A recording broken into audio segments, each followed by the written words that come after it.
Kakagising ko lang nga guys, tas nagulat ako, may maingay sa labas.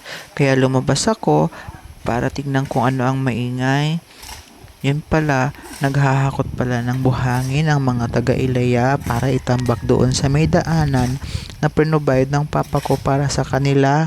Wala kasi silang daanan guys, pauwi sa Ilaya, kaya dito sa private na lupa ni papa, dito sila dumadaan ng halos lahat ng mga taga-Ilaya. Kaya kapag umuulan, dumadami yung tubig dyan sa may part na yan guys, kung saan ako papunta. Kaya napag-isipan nila na magtulong-tulong para matambakan ng buhangin yung dadaanan nila guys. Kasi mahirap kapag yung motor tapos madulas, mahirap makapag-drive lalo na pag marami silang sakay guys. Kaya naisipan nila na magtulong-tulong para tambakan ng buhangin ang parte na yan na madaming tubig kasi hindi siya nauubos guys. Ilang araw nang umuulan, kaya nadadagdagan yung tubig. Kahit man umaraw guys, hindi pa rin nawawalan ng tubig kasi nakastagnant dyan yung water. Kaya kailangan nila nahakutan ng buhangin. Salamat nga pala doon sa konsehal sa Ilaya na nag-provide ng pagkain para sa kanila. Meron din silang breakfast and then lunch. And I'm sure mamayang gabi mag-iinuman din sila.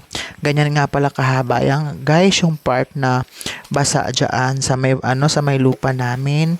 Kaya hahakutan nila ng buhangin ngayon. Yan guys, ilan silang nagtutulong-tulong para malagyan ng buhangin ang parte na yon na may maraming tubig kasi para hindi sila mahirapan. So yun na nga guys, fast forward ko na kasi ang haba-haba ng i-voice over ko, tapos first time ko palang mag-voice over. So yun guys, pina-fast forward ko yan kasi may inaabangan talaga ako dyan guys. Kasi alam niyo naman at nakikita niyo naman may nakahubad, diba? Yan talaga inaabangan ko guys. Eme lang ako guys, i-check or nagpibidyo, kunyari nagbablog ako. Eme lang ako niyan guys para may makita kong alam nyo na. Kasi yan talaga yung nilabas ko kasi narinig ako kanina ang ingay-ingay kaya lumabas ako guys eh.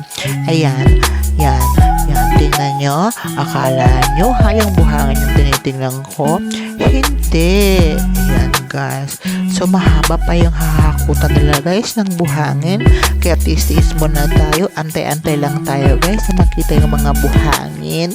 Ay, charot! So yan guys, bumalik ako kasi nga nakita ko may cute, yun pala bata pa, kaya sabi ko ay pass na lang muna ako. So dumiretso ako konti, may maskit pa pala yung kuya. Ayan guys, hindi nyo lang nakikita pero sa susunod ko na vlog ipapakita ko sa inyo guys. Yan ulit, pinas forward ko. Bye bye!